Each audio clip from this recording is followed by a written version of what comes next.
보겠어요. 비버러지 위원회 제2차 세계대전 중이었던 당시 영국에는 전쟁 후에 재건과 전쟁 사상자 빈민을 구제하기 위한 정부 차원에서 조치가 필요하다고 인식이 확인되고 있었 그러한 시기죠. 그래서 국가 재건 프로그램을 준비하고 있던 정부는 당시 임무시장관인 어서그라운드에게 임무를 담당하도록 이제 한 것이죠. 그래서 그린우드는 1940년 6월에 사회보험 및 관리 서비스에 관한 정부 부처 간 조사위원회를 이제 설치했죠. 조사위원회를 설치하고 위원장에는 실업보험 전문가인 월리엄 비버러지를 임명하고 정부 각처 소속 고위 관리들을 위원으로 참여하도록 하였는데 소위 비버러지 위원회가 이제 구성이 된 것이죠. 그래서 비버러지 위원회는 비버러지라는 사람은 이제 1903년에 사회 개량 운동의 상징이었던 토인비 홀의 부관장으로 일하면서 사회 활동의 첫 발걸음을 내디뎠다. 우리와 같이 사회복지 업무를 하던 분이었어요. 그는 사회 문제에 많은 관심을 가지게 되었는데 특히 실업 문제 전문가가 전문가가 되었다는 것은 그 당시 실업자가 사회적으로 많은 문제 영향이 있었다는 것이죠. 이러한 전문성을 인정받아 1905년부터 1909년까지 왕립위원회에서 실업 문제에 관한 비공식 소위원회를 일원으로 일하였으며 FV 소개로 당시 상무장관이었던 원스턴 처칠에게 알게 되었다. 이후 그는 처칠이 창설한 실업보험 1911년 제정된 국민보험법의 제2부의 구성 제정 같은 협력하였고 직업소개소 창설에도 기여를 했다는 거죠. 많은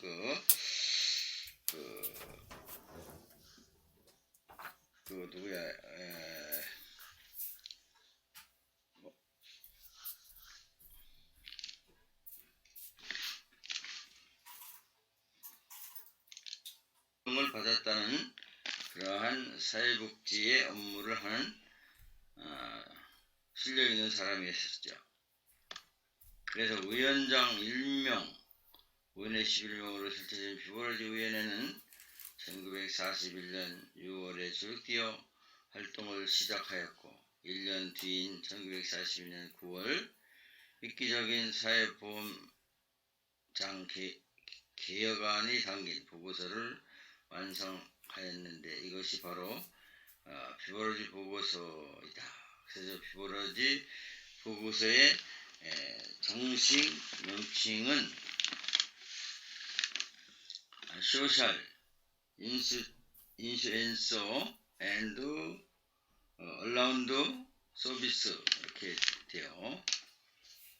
그래서 소셜 인슈런스 앤드 얼라운드 서비스 이렇게 이제 정식 명칭이 되겠어요. 그래서 비버러지 보고서 내용은 발간 이후 대중의 엄청난 관심을 받게 되었는데 제2차 세계대전 이후 영국의 복지국가 탄생의 배경에는 이러한 비버러지 보고서와 같은 것이 있었다는 것. 그래서 우리 사회 복지에 관여하는 그러한 사람들은 이러한 의식이 있어야 된다. 비버러지 보고서 내용을 한번 보겠어요. 비버러지는 국가 재건을 위해서는 먼저 영국 사회의 5대 악을 극복해야 한다는 것이었다. 첫째, 궁핍시죠. 두 번째, 질병. 세 번째, 무지. 네 번째, 불결. 다섯 번째, 나태. 궁핍, 질병, 무지, 불결, 나태. 5가지 악. 5대 악의 국가가 사회보험제도를 정비하여 이에 대응하여야 하며 사회보험제도에 포함되지 못하거나 보험급여가 불충분한 사람들을 원조하기 위하여 국민보조를 보조제도를 설계해야 한다고 주장했다. 비버러지는 5대 악역 중에서 우선 궁핍에 초점을 맞췄고 사회보험을 통한 국민 최저 수준의 소득 보장을 기하하는 데 중점을 두었다.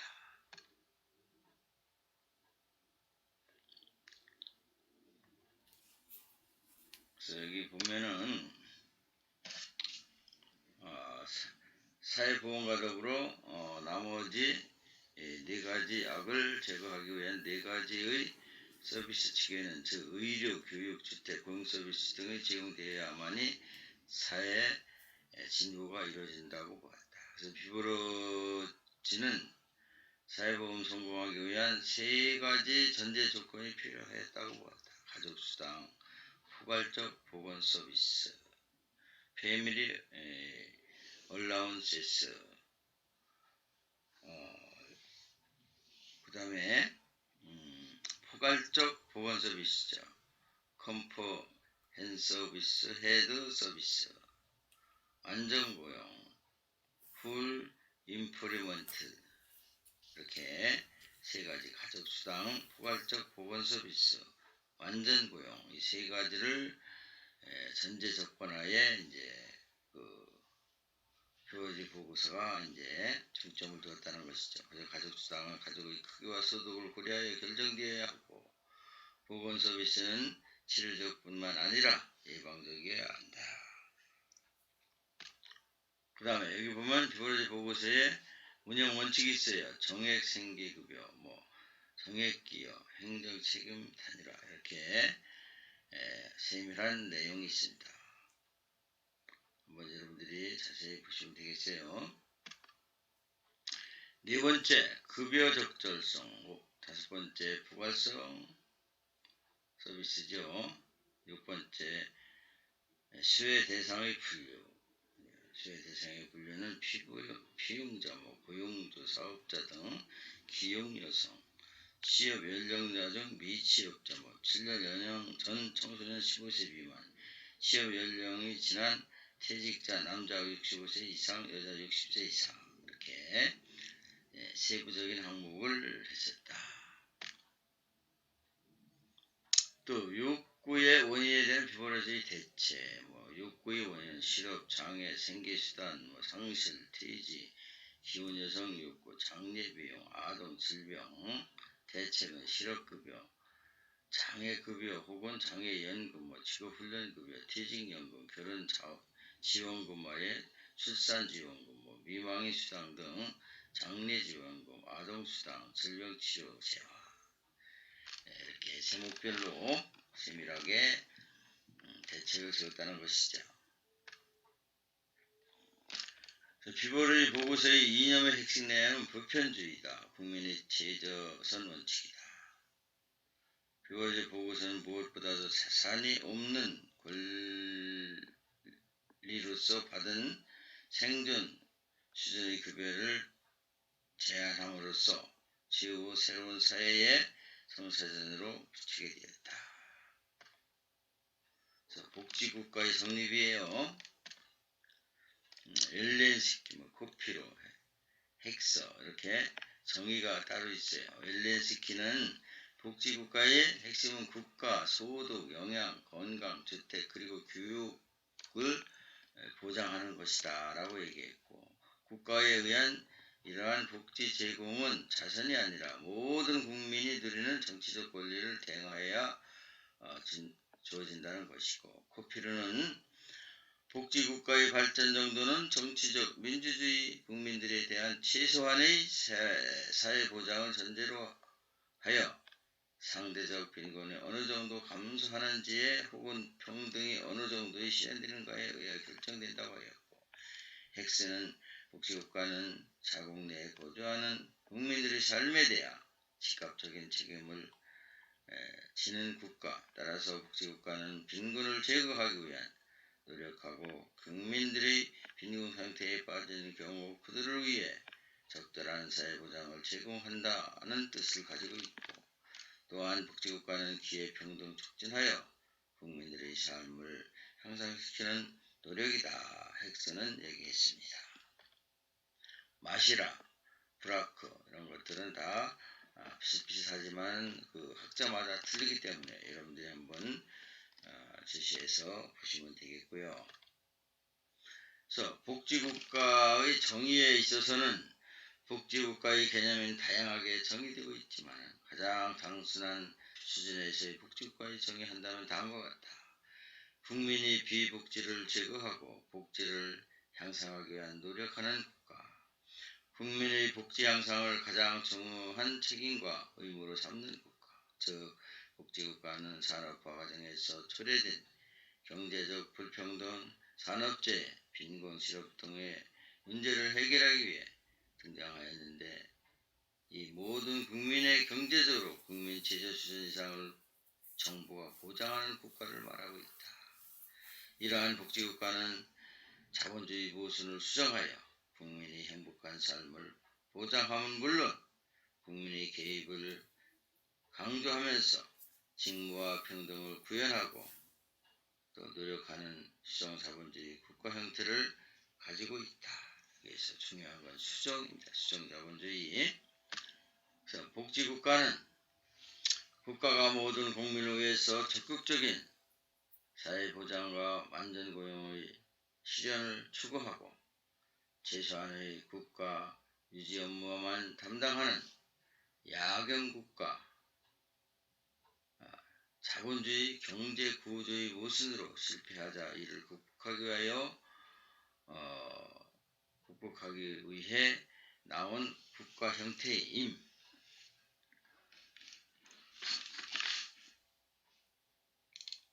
국가는 그 시장에 대한 개입을 가장 최소화하여 한다는 그런 그 개념을 가지고 있어요. 그래서 국가는 최소한의 자유방임주의 시장경제 체제를 가지고 있고, 그 다음에 국가에서는 국방과 외교, 치안 등의 질서 유지만의 임무를 가지고 있는 국가관을 이제 야경국가라고 하겠어요. 그래서 여기 보면은 야경국가가 나오죠.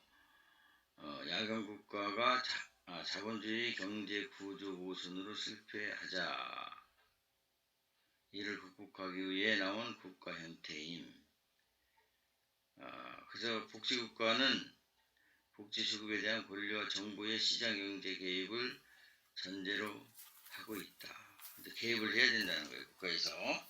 그래서 복지국가는 복지 대상자를 동정이나 시혜 대상으로 보는 것이 아니라 자본주의 체제가 태생적으로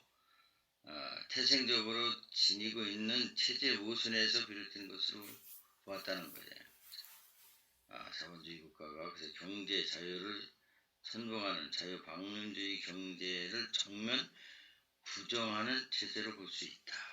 어떻게 보면은 공산주의와 비슷한 그런 사상을 가지고 있죠. 그러나 공산주의는 아니고 폐배주의에 해당하는 거죠. 그래서 복지국가에 대한 용어 사용은 영국의 캔터베리 대주교 윌리엄 태블이 1941년 발간한 자신의 저서 시민과 성직자에서 가장 먼저 사용되었다고 알려지고 있다.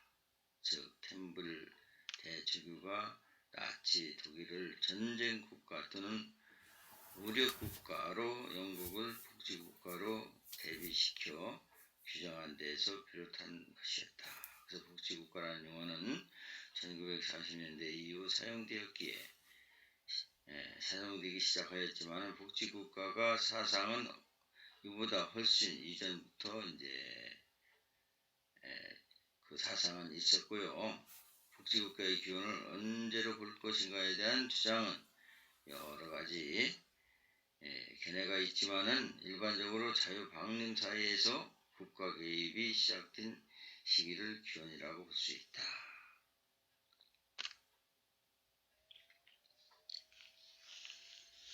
그래서 이제 그 복지국가 기원의 성립을 이제 하나의 19세기 동안 절정에 이루었는데 자유방위경제를 부정하고 등장한 국가 개입 체제가 복지국가라고 본다면은 국가의 서막은 독일에서는 1880년대, 영국에서는 1900년대, 영국은 1900년대, 미국에서는 1940년대라고 볼 수가 있다. 이제 하나의 이제 사회보험이 이제 생겨난 그때를 시점으로 얘기하는 거예요. 독일은 이제 여기 이렇게 질병보험부터 시작해서 산재, 노령, 그 뒤에 이제 2년 뒤에, 20년 뒤에 영국이 노령연금법, 국민연금, 그 다음에 이제 미국 노령연금, 실업보험, 공공부조 등이 이렇게 순으로 전개되었다. 그래서 복지국가는 1900년대 초반으로 플레이저는 복지국가 기원으로 브리스는 복지국가 도래의 전환점으로 평가하고 있다. 그러나 구체적인 의미로 복지국가라는 용어가 세계적으로 널리 사용하게 된 것은 1942년에 영국의 피보리지 보고서에서 발표되면서 국민 생활 최저한 보편적 보장을 의미하는 사회보장 계획이 국제적으로 주목받을 것이 받은 이후로부터라고 할 수 있습니다. 1945년 제2차 세계대전 후 노동당 정부가 집권하여 광범위한 사회보장과 완전고용을 실현하는 것을 국가 책임으로 하면서 복지국가라는 용어가 구체적인 의미를 가지게 되었습니다.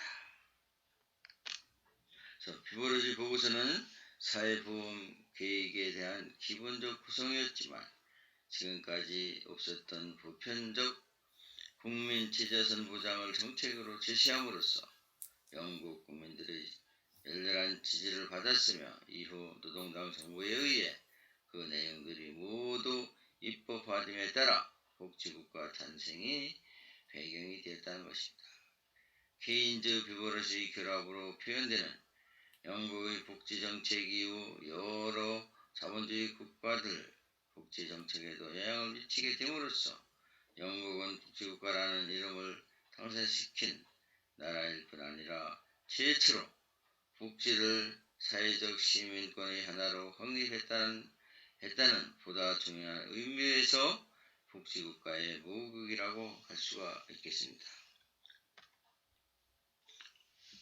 그래서 여기 보면은 복지국가 성립에 영향을 미친 정서적, 사회적 시대의 흐름, 정치적 측면.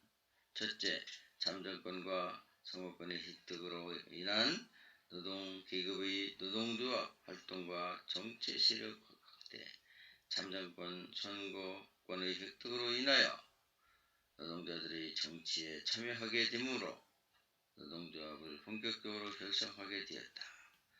이는 국가 정책 방향성을 결정하는 데 매우 큰 영향력을 행사하였는데 대표적으로는 영국에서 현대 의미 복지국가의 시작은 1945년 노동당 집권에서부터라고 할 수 있다. 둘째, 사회민주주의, 강단사회주의, 피분사회주의 등이 등장하였다. 그래서 셋째는 전체주의 국가가 파시즘의 이탈리아, 나치즘의 독일, 볼셰즘의 러시아, 또 국군주의의 일본 등이 등장하였다.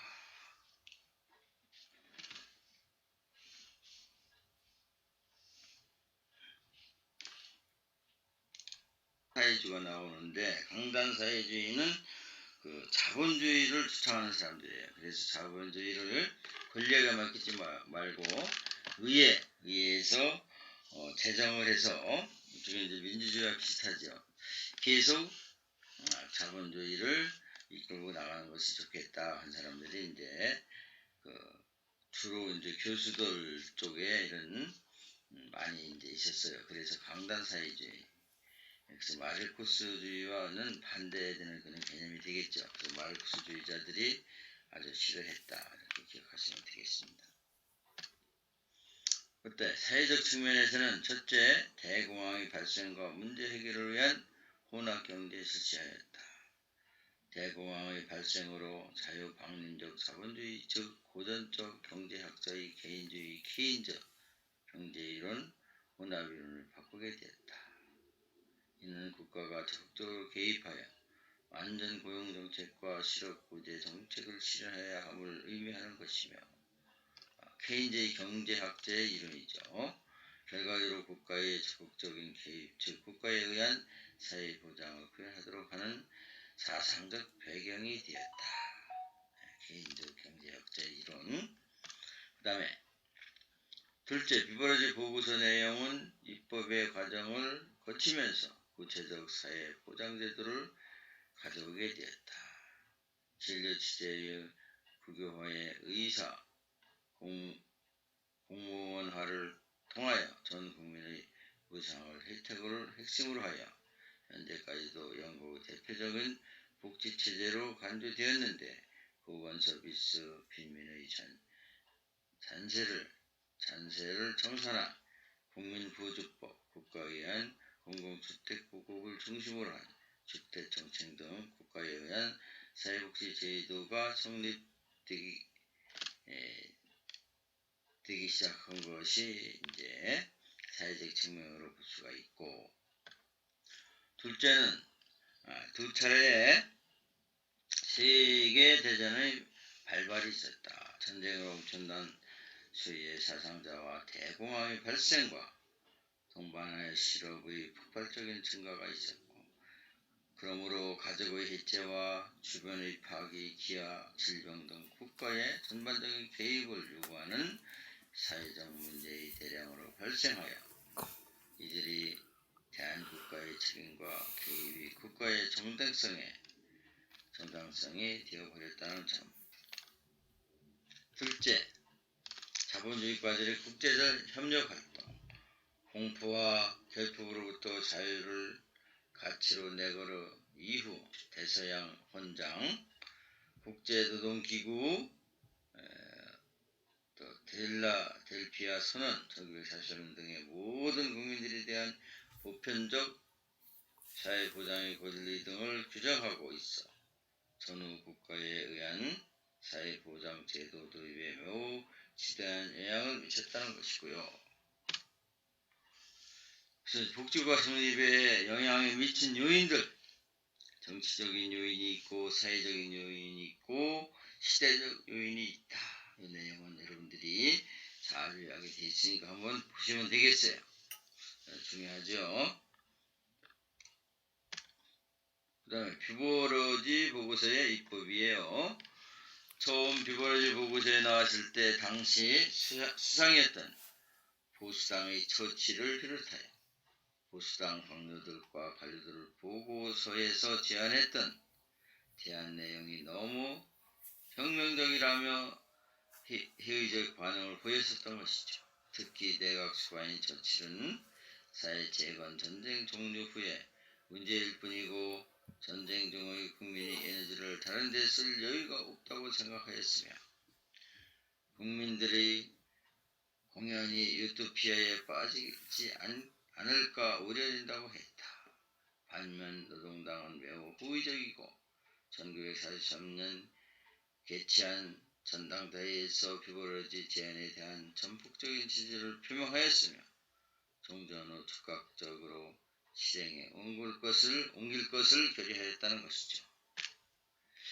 한편 비버러지 보고서에 대한 영국 국민의 반응은 대단했는데 비버러지 보고서를 전후 새로운 사회질서, 즉 새로운 보다 평등한 청사진으로서 간주하였으며 대중신문은 비버러지 계획을 요람에서 무덤까지의 사회보장이라고 표현했다. 보고서의 내용은 제2차 세계대전이 끝나고 맞이한 1945년 총선에서 단독으로 집권한 노동당 정부에 의해 하나씩 입법으로 이어지게 되었다. 1945년부터 1948년까지 비버러지 보고서의 국민보험계획을 법제화하는 소위 비버러지 입법을 진행하였다. 그래서 노동당 정부는 1945년에 먼저 비버러지가 사회보험 전제 조건으로 제시한 가족수당법을 제정하였고, 가족수당이 처음 도입되었을 때에는 첫째 아이를 제한 둘째부터 16세 이하의 아동에게 주당 5실링의 수당이 지급하였는데, 이유는 당시 결혼율이 높았던 상황에서 지출을 줄여하는 데 있었고, 또한 젊은 부부는 첫째 아이를 충분히 가질 수 있기 때문에 둘째 아이를 낳을 때까지는 국가의 지원이 필요 없다는 것을 가정하였다는 것이고, 그러나 첫째 아이에 대한 수당의 필요성이 계속 제기됨에 따라 1970년 4월부터 첫째 아이에 대한 수당도 지급했었다. 비인류적인 문제였었죠. 그 다음에 1946년에는 보편주의적 국가연금 제도와 산업재해 보상금을 규정한 국민보험법 및 산업재해법이 제정이 되었고, 정기기여도 정액급여 원칙에 따라 실업급여, 질병급여, 퇴직급여, 미망인급여, 분만급여, 보호자수당, 장제비 등 7가지 종류의 사회보험의 급여가 모두 균일하게 정액이 제공되었다는 것. 그리고 하나의 보험료가 기금을 관리하여 그 기금에서 모든 국민보험급여를 지급하였다. 국민보험법에 의해 비버러지 보고서는 사회보험의 운영 원칙이 모두 수용되었다는 점. 그 다음에 비버러지가 가족수당과 함께 사회보험에 점진적으로 제시한 국민보건 서비스법, 내셔널 헤드 서비스라고 하죠. 1946년에 제정이 되었어요. 거기에 이제 앞자를 따서 NHS는 모든 병원을 국영화하고 의료 서비스를 무료로 제공하는 것을 규정으로 함으로써 의료의 사회화를 이루는데 지출은 대부분을 정부의 일반 재정에서 조달함으로써 복지국가의 재분배 이념을 가장 잘 구현했던 제도라고 볼 수 있습니다.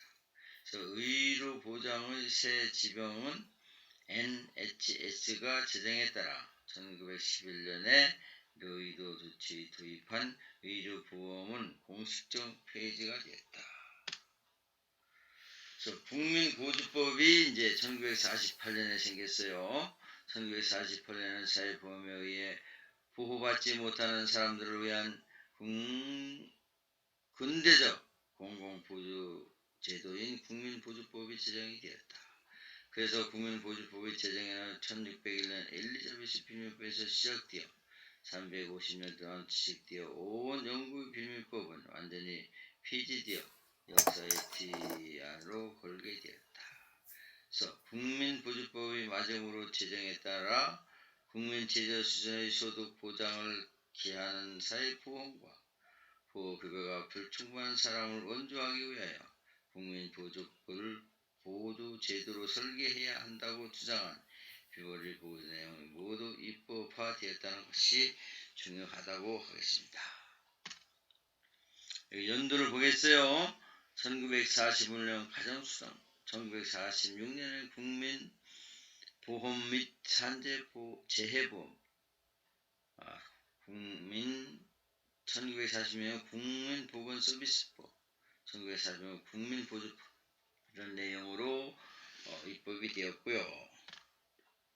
노동당은 이외에 1943년 제정된 교육법, 버틀러 교육법이라고도 하죠. 개성을 하여 발전시켰다. 이 법은 모든 계층의 자녀에게 무상으로 중등교육, 11세에서 15세의 기회를 주는 것으로 현재도 공교육의 기초를 다했다는 평가를 받고 있고, 1949년에 주택법을 제정하였으며 이 법에 의하여 1950에서 1955년 사이에 지방정부 소유 가옥이 100만 채가 마련되었다는 점. 이로써 비버러지 보고서 이후 진행된 영국의 복지국가의 형성은 5가지의 유형이 있다. 사회보험이 있고 공부가 있고 국민보건 서비스가 있고 교육주택 제도를 기초로 진행되었다는 점이 중요하고요. 비버러지 보고서는 최저생활 수준 보장을 권리로 규정하고 생존권을 처음으로 사회보장에 받아들여 악명 높은 구빌법 체계를 근본적으로 전환시켰다는 점, 또한 임금 노동자에 한정된 적용자 범위를 전 국민에게 확대하였다는 점, 또 비버러지 보고서의 제3계 2차 세전대전 이후에 유람에서 무덤까지라는 영국의 사회보장제도의 확립이 기초가 되었고 세계 자본주의 국가들의 사회보장제도의 확립에서도 큰 영향을 주었다는 점. 이렇게 해서 사회보험과 비버러지 보고서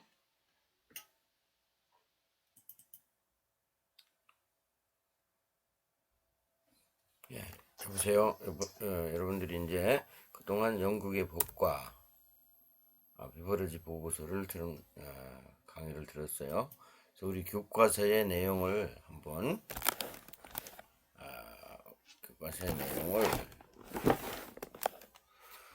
다시 한번 이렇게 훑어보고 정리하는 시간을 갖겠어요. 한 20분 좀 줄이겠습니다.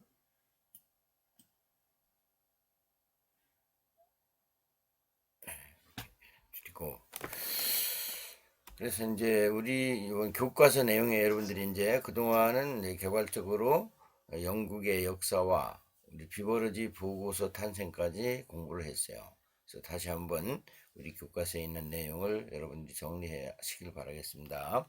그래서 14시기에서 16세기 빈민법이 이제 제정이 되었어요. 그래서 노동자 규제법이라고도 해요. 이제 1601년 이전이죠. 그래서 어떻게 보면 영국의 그 봉건제도의 그 시기, 왕과 지주와의 결탁 관계로 해서 노동자들을 어떻게 많이 부리나 하는 것이 이제 노동자 규제법이에요.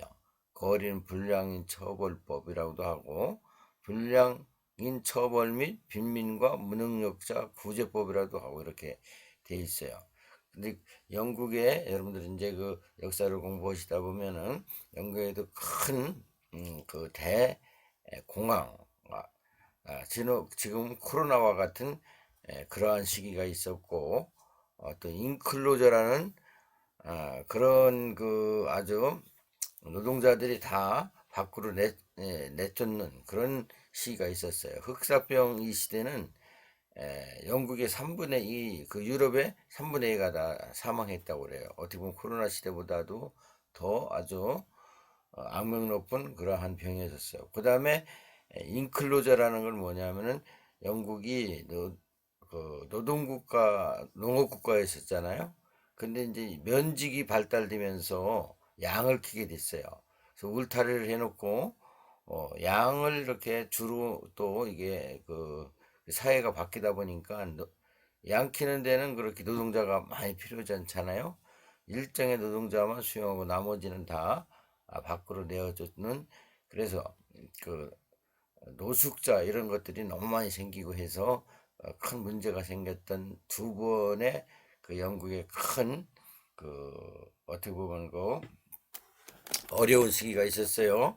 흑사병이 나오는데, 그래서 노동자 규제법에는 14세기에 중엽에 발생한 흑사병으로 인해 인구가 상당 부분 감소하자 노동력이 부족했죠. 그래서 높은 수준의 임금 상승이 수반되자 1351년에 제정된 걸식과 불량금지, 임금 억제를 위한 임금 상한선 규정, 지주 상원 간의 농민 쟁탈 억제 등 이제 노동자들의 어떻게 보면 그 규제를 막기 위해서 이런 법이 생겼어요. 노동자를 위한 것이 아니라, 그래서 거린, 불량인 처벌법, 노무동 능력자를 조사 등록시켜 국어를 허용시키기 위한 법으로 1531년에 제정되었다. 그래서 불량인 처벌 및 빈민의 무능력자는 구제법 의회가 불량을 처벌하고 그들을 농노로 만들기 위해 1554년 제정이 되었고, 노동 능력자는 3일 이상 노동을 거부하면 2년간 노예로 삼을 수 있도록 이러한 아주 악법을 만들었어요.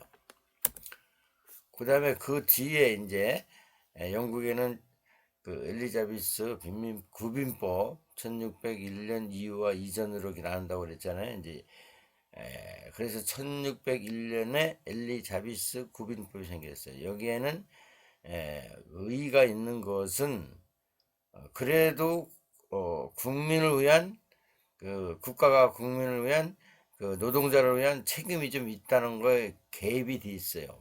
그러나 1601년에 군법이 제정이 되었지만 그거마저도 노동자를 약탈하는 쪽에 힘이 더 실어졌어요. 그래서 빈군 구제에 대한 국가의 개입 시작했고 영국 사회복지 정책의 뿌리이며 최초의 공공부주제도라고 하겠어요. 그래서 최초로 빈곤 문제에 대한 책임을 국가로 규정하고 기존의 빈민관리법과 조례들을 집대성하였으나 빈민통제적, 치안유지적, 형사법적 성격의 강한 특징을 가졌다. 빈민이 속성에 따라 근로자의 유무를 분류하여 처우하도록 하고 노동 능력이 있으면 작업장에서의 노동을 강제하였으며 거부 시에는 감옥에 툭 시켰고 노동 능력이 없으면 구빈원 및 자선회라는 어떻게 보면 이게 감옥과 비슷한 데예요. 생활 분양을 하도록 했다. 지방 교구 단으로 구빈세를 징수하였고 각 교구에 빈민 감독관을 임명하여 의무했다. 그래서 중앙 기구인 추미론의 지방 감시 및 통제, 중앙과 지방의 구빈 행정 연결을 역할을 담당하였다. 또 보면은 정주법, 이제 강의를 들은 바 있죠. 정주법. 이거 뭐 통제 그 노동자들을 지역 통제하는 거예요. 거주 제한법이라고도 해요. 엘리자베스 구빈법 이후 구빈 행정의 교구단으로 운영됨에 따라 불량자들이 더 초가 나온 교구로 이동 상황이 발생하시. 그러니까 이제 이 지역마다 약간의 임금이 틀렸어요. 그러나 그 노동자들은 급여가 좀 좋은 곳으로 막 쏠리고 그랬어요. 그런 상황을 막기 위해서 정수법이 제정되었다는 사실을 여러분들이 좀 아시면 되겠어요. 그래서 구빈 정액을 막기 위해 이러한 방법을 실시해야 했다. 빈민들의 소속 교구를 명확히 하고 도시로 유입되는 빈민을 막기 위한 빈민들의 거주 이전 자유금지법이라고도 해요. 그런 특징을 가지고 있다. 그 다음에 이제 작업장법이 생겼어요. 이 작업장법도 어떻게 노동자들을 그 노동을 많이 착취할까 이런 그 성격을 가지고 있는 게 작업장법이에요. 그러나 그 작업장에 대한 그 약간의 그 노동자들을 위한 작업 시설이 좀 좋아졌다 이런 것도 있어요. 그래서 작업장법은 노동력이 있는 건강한 빈민에게 가혹한 통제가 목적으로 이렇게 설립이 되었고 국가적 부의 증대가 기여하고자 노동력이 있는 빈민을 작업장에 고용하고 작업장에서 일하기를 거부하는 빈민은 구제 대상 명단에서 삭제하여 자격을 박탈하였다. 그다음 길드법법 1782년 길드법은 인도주의적 차원에서 작업장 개선을 했다는 점이 좀 장점이 있어요. 노동력 있는 빈민에 대해서는 고물품을 활용한 원의 구제. 그동안은 이 노동자들 하려면 그 어떻게 보면 그 보호소 아니면은 집단 그 기숙사가 있었어요. 그런데 길드법법은 원의 구조, 그 기숙사에서 벗어나서 자기가 출퇴근할 수 있는 게 원의 구조예요. 그래서 시설의 구호를 인정하고 노동할 의지가 있는 빈민들은 순환 노동하면서 적절한 일자리를 찾을 때까지 자신이 집에서 생활하면서 구제받을 수 있도록 하는 것이 길드법이다. 그래서 노동력이 있는 빈민과 실업자의 가혹한 처벌을 가하는 대신에 일자리를 무제한의 원예 구호를 제공. 그래서 인도주의적 차원에서 제도되었다. 최초에 유국 구빈 사원을 채용했다. 교구 연합을 통해 효율적 구빈 행정도 시도되었다. 그 다음에 스피랜드법이에요. 이게 인도적 구빈 제도의 연장선상에서 지정되었어요. 그래서 원해 구 제도를 이제 많이 시켰어요. 그래서 빈민의 임금을 가족 수에 따라 보충해주는 임금 보조대법, 빵 가격과 분양 가족 수에 대해 대응하여 지방세에 임금 보조하여 최초의 생계 보장 법이 실시되었다는 게 이제 장점이 되고요. 그 다음에 개정 구빈법. 이제 구빈법이지만은 이제 개정을 한 법이 신빈민법이에요. 스트램법을 인해 원의 구호가 확대되고 최저 생계 보장을 위한 가족수당 제도가 생기자 누구나 정부의 구제를 받으려는 경향에 팽배해졌기 때문에 구빈 비용이 증가되었다. 이러한 상황에서 정부의 구제를 이용하기 어렵게 하기 위해 새로운 제도가 만들어졌는데 이것이 개정구빈법이라고 해요. 그래서 엘리자베스 구빈법 이후 인도주의적 차원에서 만들어진 길드법,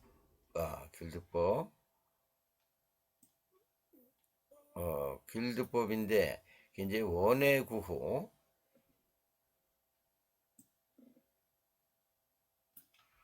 원해 구호 폐지, 스트랜드법의 생계비와 가족수당 등을 폐지하고 빈민법 수준으로 복귀하는 어떻게 보면 억압적 제도를 만드는 것을 특징이다.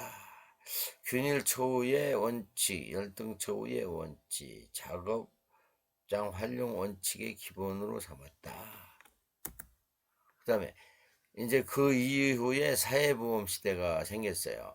그래서 먼저 사회보험에 대해서 공부한 바와 같이 가장 먼저 독일이 시작됐어요. 그 다음에 영국, 그 다음에 미국 이런 식으로 이제 이렇게 사회보험이 시작됐어요. 국가가 사회가 미래를 발생할지 모르는 위험에 대비해서 시작된 거예요. 그래서 위험에 대해 대비하고자 하는 정책 전개라는 그러한 그 의미에서 했고, 빈민법은 봉건적인 사회복지 정책이라면 사회보험은 자본주의적 사회복지 정책으로 성격이 달라지죠. 보편적 복지, 전 국민이 어떻게 보면 혜택을 받을 수 있는 것이 이제 어떻게 보면 사회보험이에요. 그래서 사회보험은 예외적으로 독일에서 발생한 각국에 전파되었어요. 독일도 남북이 갈렸고 거기도 전쟁이 심했잖아요. 그래서 전쟁이 끝내자 진보와 보수와의 그 문제도 심각했어요. 그래서 이런 거를 당근 정책으로 그제 루즈벨트 대통령이 그 사회보험을 먼저 시작했어요. 사회보험을. 그래서 독일에서 사회보험이 도입된 것은 요거 중요해요. 1880년대 독일 그 보고 비스마르크 사회보험이라고도 하고 왜 사회보험이라고 하냐면 사회입법 1983년에 의료보험이 이제 생겼고 그 다음에 산재보험이 또 거기도 생겼어요. 그 다음에 노령폐질연금이 생겼어요. 우리나라도 사회보험이 처음에는 이제 특수한 그런 기업체만 했죠. 그 다음에 이제 공무원들만 하고 이렇게 해서 전 국민이 1인까지도 다 우리는 보편적 복지를 하고 있는데, 그 당시 독일도 이렇게 점차적으로 사회보험을 시작되었어요. 그러나 가장 먼저 이 사회보험은 비스마르 그 사회보험 위법이라고 해서 가장 먼저 시작되었다는 것을 여러분들이 기억하시면 돼요. 그 다음에 사회주의를 탄압하고 노동자 계급을 후sob하기 위한 수단으로 사회보험이 채택되었다. 사회보험의 주된 대상자는 노동자 계급이고, 정책 주체는 행정 책임자인 국가와 대상자들이 대변자인 노동조합이며, 보장 내용은 주로 산업화, 도시화로 인한 사회적 위험이 중심이었다. 이 시대에 독일의 사회보험 운영 방식이 도입 취지 등은 현재 여러 국가들이 실시하고 있는 사회보험 제도의 시초가 되었다. 그래서 이제 모든 나라들이 이제 복지국가를 지향하죠. 복지국가라고 하면 모든 국민을 국가에서 요담에서 무덤까지라는 그러한 시효로 혜택을 받기를 원하는 것이 이제 복지국가 시대예요. 그래서 복지국가 시대는 이전의 빈민법 시대와 보건법 시대의 경우 선별적인 혜택을 주었던 것을 비해, 선별적은 이제 이렇게 구별해서 혜택을 주는 거잖아요. 보편적 복지는 전 국민이 다 혜택을 받는 것이 보편적 복지, 지수적 복지라고 해요. 똑같은 맥락이에요. 이행된 것으로 특징이 있다. 그래서 2차 세계대전 이후에 노동자의 정치 세력화, 산업혁명, 민주화, 과학적 사회조사 등의 움직임이 사회복지에 대한 국가가 개입의 필요성을 근거로 마련하였고, 사회보장제도의 확산이 영향을 미쳤다. 이 시기에는 전 세계의 1차, 2차 세계대전에 거치면서 시민계급이 세력화 강해지고 이들이 다양한 욕구 표출되고, 국가는 이러한 시민의 권리에 부응해야 한다는 인식이 지배적이다. 사회복지 정책의 대상자를 전 국민을 확대하고 국가와 함께 시민들의 조직인 시민단체가 사회복지 정책의 주체가 되었으며, 대상 욕구는 국민 최저 이상으로 확장되었다. 그래서 영국에서는 2차 세계대전 이후에 재건을 위해 다양한 시도가 전개되었고, 전 국민들을 요람에서 무덤까지라는 보장할 수 있도록 하는 기획이 1940년에 발표되었다. 그게 이제 비버러지 보고서에 그 의회가 참고를 한 거죠. 그래서 이제 영국이 이렇게 사회복지 국가의 하나의 시효로 보고 있어요. 요거는 여러분들 이제 비버러지 보고서 제가 저번에 강의한 거를 보여드렸는데, 요거까지만 제가 다시 한번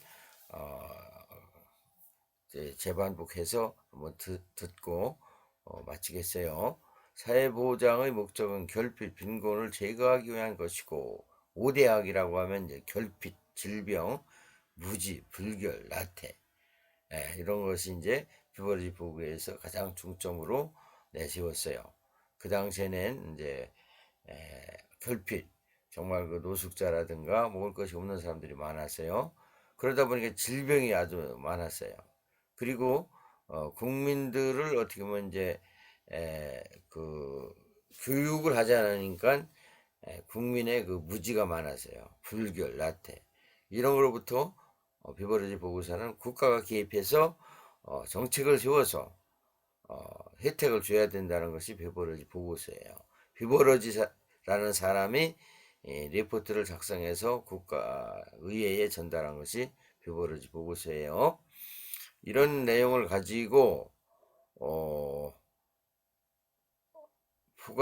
이런 내용을 가지고 모두 포괄하는 것으로 빈곤이 제외한 나머지 악을 제거하기 위하여 각각의 의료, 교육, 주택, 고용 서비스가 제공되어야 함이 제시되었다. 모든 시민을 포함하는 그 삶의 전 과정에서 어떠한 위험에 처하더라도 각자의 책임적 욕구를 충족시킬 수 있는 기본적인 소득을 제공함으로써 공빈, 즉 빈곤이 제거하며 대상자 집단을 경제적인 곤란 원인과 그 보호 방법에 따라 세분화하고 아동수당 포괄적으로 의료, 재활 서비스, 안전고용의 유지는 사회보장의 3대 조건이며 정액기여와 정액급여, 국가의 재정 지원을 원칙으로 한다는 입장을 견지하고 있을 것을 특징으로 하고 있다.